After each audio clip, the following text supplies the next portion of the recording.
Cinema diary में आप सभी का स्वागत है। आज हम एक्सप्लेन करेंगे सच्ची घटना पर आधारित फिल्म द ग्रेट रेड। दोस्तों, फिल्म की शुरुआत होती है सन 1944 में। यह दूसरे विश्व युद्ध का वक्त है। हम देखते हैं पलावन युद्ध कैंप, जहां जापानी सीक्रेट पुलिस अमेरिकन सैनिकों को बंकर में धकेल रही है। तभी युद्ध कैंप के मुखिया मेजर नागाई को एक लेटर मिलता है जिसमें आदेश है कि सभी कैदियों को समाप्त कर दिया जाए। जिसके बाद जापानी सैनिक बंकर के दरवाजे पर ऑयल टैंक रखकर जला देते हैं। अमेरिकन सैनिकों को बहुत ही बुरी और बर्बर तरीके से जला दिया जाता है। कुछ सैनिक जलते हुए बंकर से बाहर आते हैं, जिन्हें मशीन गन से फायर कर मार दिया जाता है। इस घटना के कुछ दिनों बाद हम यूएस मिलिट्री अफसरों को देखते हैं जो जापान ने जीते हुए एरिया में फंसे हुए अमेरिका के युद्ध कैदियों के लिए सर्च ऑपरेशन कर रहे हैं। कमांडिंग अफसर लेफ्टिनेंट कर्नल मुची जनरल क्रूगर से मिलकर उन्हें कर्नल वाइट और मेजर लाफम से मिलवाते हैं, जो उत्तर मध्य जोन में गुरिल्ला यूनिट को चलाने वाले बाटन ऑपरेशन से पीछे रह जाते हैं। तभी लाफम उन्हें बताता है कि 500 अमेरिकी सैनिक हैं जो बाटन डेथ मार्च में बचे हुए हैं और वे सभी कैबाना टुआन प्रिजनर ऑफ वॉर कैंप में हैं, जिन्हें जापानी कभी भी मार सकते हैं, जैसे पहले पलावन युद्ध कैंप में जिंदा जलाकर मार दिया था। जनरल क्रूगर जापानी युद्ध कैंप में फंसे हुए अमेरिकन सैनिकों को छुड़ाने के लिए सुबह तक एक प्लान तैयार करने का आदेश देता है। कर्नल मुची प्रिंस को कैबाना टुआन कैंप पर छापा मारने की योजना बनाने का निर्देश देता है, जिसे प्रिंस ही लीड करेगा। फिर वे कैंप के फोटोग्राफिक इन्फॉर्मेशन के बारे में और डिटेल्स इकट्ठा करने के लिए अन्य अधिकारियों से मिलते हैं, लेकिन प्रिंस को इन धुंधली तस्वीर के आधार पर प्लानिंग करने में दिक्कत हो रही है। लेकिन कर्नल मुची कहते हैं कि उसे तुरंत प्लान तैयार करना होगा। अगले सीन में हम देखते हैं कैबाना टुआन प्रिजनर ऑफ वॉर कैंप, जहां खुले ग्राउंड में 2 कैदी कब्र खोद रहे हैं। वे हैविट के बारे में बात कर रहे हैं जो कैंप से भाग गया है, लेकिन उन्हें पूरा यकीन है कि जापानी उसे पकड़ लेंगे। इस बीच कैप्टन रेडिंग खेत से बीटरूट की कटाई कर रहा है। वह अपनी टोपी के अंदर एक बीटरूट छुपाता है और मलेरिया से पीड़ित मेजर गिब्सन के पास लाता है। तभी लेफ्टिनेंट कोहेन कमरे में आता है और खबर देता है कि जनरल डगलस मैकार्थर ने फिलीपींस के दक्षिणी आइलैंड पर विजय प्राप्त कर ली है और लुजोन में लैंड हुए हैं। लेकिन गिब्सन को संदेह है कि जनरल मैकार्थर उन्हें बचाने आएंगे कि नहीं, क्योंकि मैकार्थर को नहीं पता कि वे उनके कितने करीब हैं। तभी जापानी सैनिक भागे हुए कैदी हैविट को पकड़कर ग्राउंड में ले आते हैं। उसे एक खंभे से बांधकर पीटना शुरू करते हैं। जापानी गार्ड अमेरिकी कैदियों पर कायर होने का आरोप लगाता है और कहता है कि उन्होंने हैविट को भागने से नहीं रोका, इसलिए अब सबको भुगतना होगा। उस दिन के बाद जापानी सैनिक कुछ अमेरिकी कैदियों के साथ कैबाना टुआन सिटी के बाजार में खाने पीने का सामान लेने के लिए जाते हैं। गिब्सन जापानी सैनिक में से एक को अपना भोजन खरीदने के लिए रिश्वत देता है, जिसके बाद फिलिपिनो फल विक्रेता मीना के पास जाता है और दवाइयाँ और कुछ और पैसे लेता है। तभी मीना गिब्सन को बताती हैं कि उसके परिवार से जापानियों द्वारा पूछताछ की गई, क्योंकि वे अमेरिकी सैनिकों के लिए छिपकर काम करते हैं। गिब्सन फिर उसे मार्गरेट के बारे में पूछता है और कहता है कि वे उनके लिए जोखिम लेना बंद कर दें। मीना जवाब देती है कि मार्गरेट नहीं सुनेगी और वह उसे मूंगफली के बैग के अंदर छिपाकर दवाइयाँ देती हैं। जैसे ही कोहेन गाड़ी तक पहुंचता है, वह रेडिंग से मार्गरेट के बारे में पूछता है, जिसके बारे में गिब्सन चिंतित है। रेडिंग बताता है कि मार्गरेट एक अमेरिकी नर्स है जिसने गिब्सन के कमांडिंग अफसर से शादी की थी, लेकिन वह मलेरिया से मर गया। अब मार्गरेट मनीला में अंडरग्राउंड रहकर काम करती हैं और वह कैंप में छिपकर दवाओं को भेजती हैं। वहीं यूएस आर्मी हेडक्वार्टर में कर्नल मुची अपने सबसे बेस्ट सैनिकों को कैबाना टुआन कैंप से 500 युद्ध कैदियों को बचाने के मिशन के लिए चुनता है। उस रात सार्जेंट टॉप प्रिंस से मिलने आता है और कहता है कि मिशन पर उसकी आवश्यकता होगी। प्रिंस मिशन के लिए टॉप को भी साथ ले लेता है। अगले दिन 6th रेंजर बटालियन दुश्मन के बारे में बहुत कम जानकारी के साथ मिशन पर निकलती है। उनका एक ही मिशन है, कैबाना टुआन कैंप में से युद्धबंदियों को मुक्त कराना।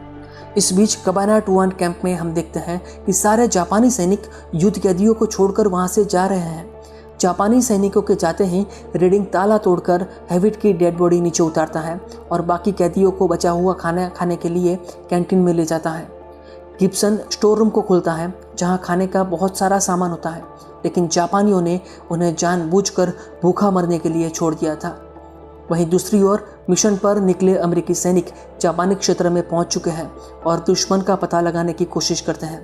तभी वह जापानी सैनिकों का काफिला देखते हैं और वह भी उनके पीछे जाते हैं क्योंकि उसी दिशा में कैबानाटुआन कैंप है। वहीं मनीला में मार्गरेट और फिलिपिनो अपने साथियों के साथ चर्चा कर रहे हैं कि अगर किसी को काम करने से डर लगता है तो वह काम छोड़ने के लिए स्वतंत्र है और वह उन्हें नहीं रोकेगी, लेकिन सारे सदस्य साथ रहने का विकल्प चुनते हैं। मीटिंग के बाद मीना मार्गरेट को गिब्सन की स्थिति के बारे में बताती हैं और कहती है कि मार्गरेट की मदद करना जारी रखेगी। कैबानाटुआन कैंप में अमेरिकन सैनिक आराम फरमा रहे हैं क्योंकि वहाँ कोई भी जापानी सैनिक नहीं है, लेकिन उनका ये आराम जल्द ही समाप्त हो जाता है क्योंकि वहाँ पर नए जापानी सैनिक आ जाते हैं जिनका कमांडर है नागाई। कैंप में आते ही वह एक अमेरिकन सैनिक को मार देता है और बाकी कैदियों को वापस अपने बैरक में जाने का आदेश देता है, जिसके बाद नागाई ने गिब्सन को कमांडर के रूप में मिलने के लिए बुलाया और उसे गुप्त संदेशों के बारे में बताता है जो उनकी बैरक से मिले थे, जिसके मुताबिक संभावना है कि मैकार्थर कभी भी युद्ध कैदियों को बचाने के लिए आ सकते हैं। नागाई कहता है कि यह बात सच है क्योंकि अमेरिकी सेना जल्द ही फिलीपींस पर फिर से कब्जा कर लेगी। तभी मेजर नागाई गिब्सन को एक और ऑफर देता है। वह कहता है कि अगर कैंप में सारे कैदी शांति से रहेंगे तो उन्हें कोई भी दिक्कत नहीं होगी, लेकिन अगर किसी ने भी भागने की कोशिश की तो वह एक के बदले 10 अमेरिकन युद्ध कैदी को मार देगा। उसके बाद नागाई गिब्सन से पूछता है कि उसके पास युद्ध से बचने का कोई कारण है। जवाब में गिब्सन कहता है कि वह उनके सरेंडर को देखने के लिए रुकना चाहेगा। वहीं कैबानाटुआन कैंप में तीसरे दिन हम देखते हैं कि मलेरिया के कारण गिब्सन की तबीयत खराब हो रही है। रेडिंग उसकी सहायता के लिए रुकता है।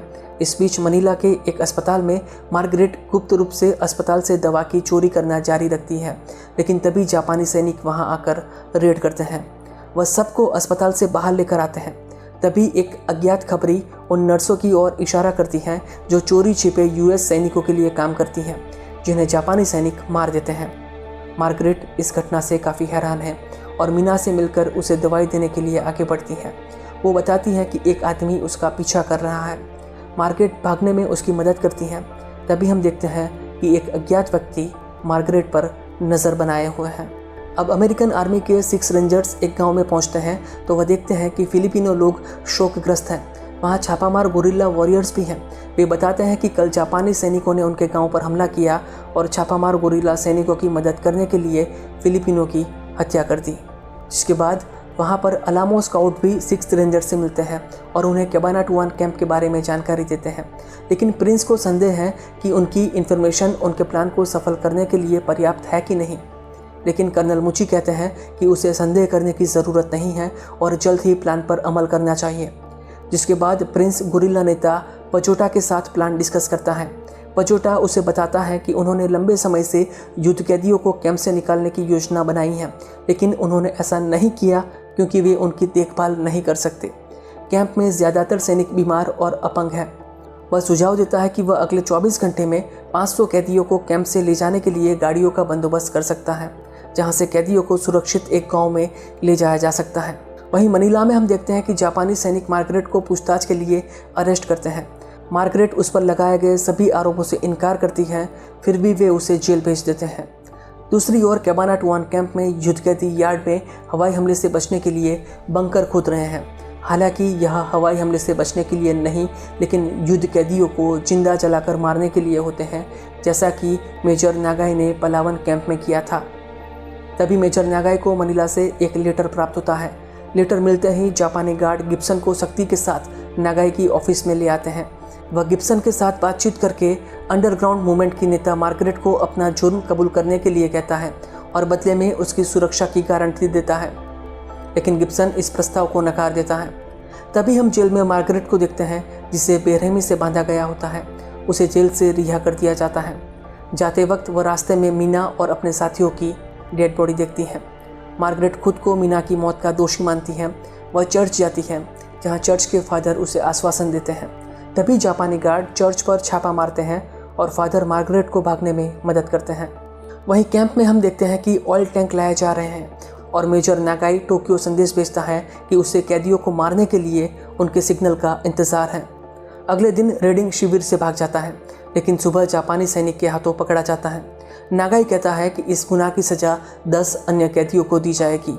फिर वह सारे कैदियों में से 10 कैदियों को चुनता है और सबके सामने उन्हें बेरहमी से मार देता है। वहीं 6 बटालियन को रिपोर्ट मिलती है कि जापानियों ने कैंप में ऑयल टैंक के साथ अधिक सैनिक बुलाए हैं।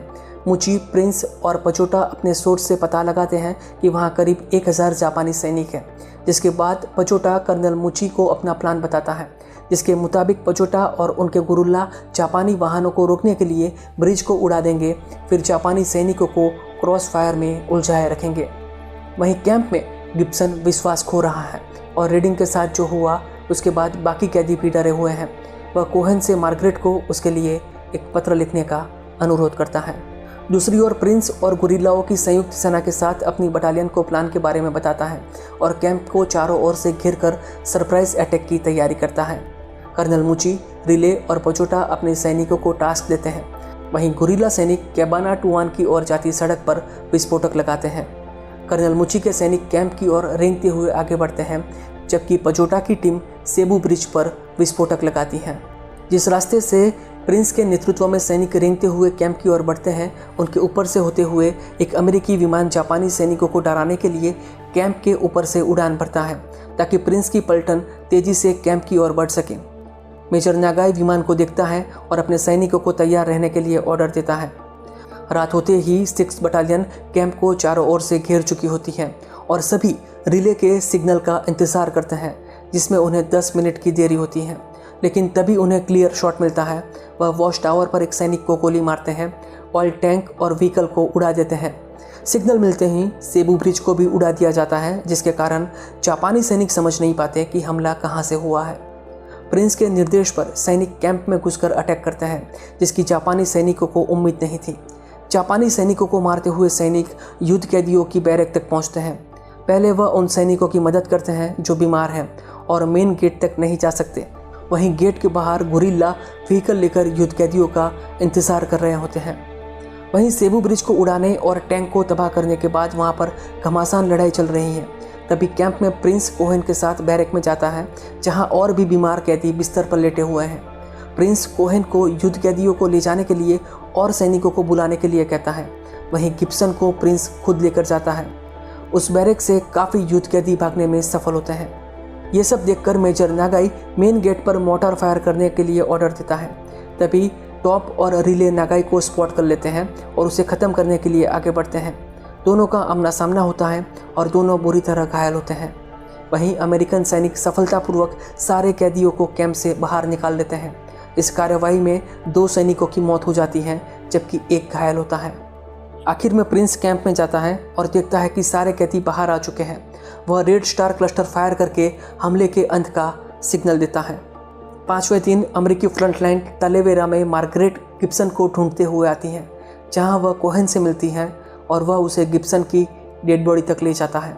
मार्गरेट गिब्सन के बेजान शरीर को देखकर टूट जाती है।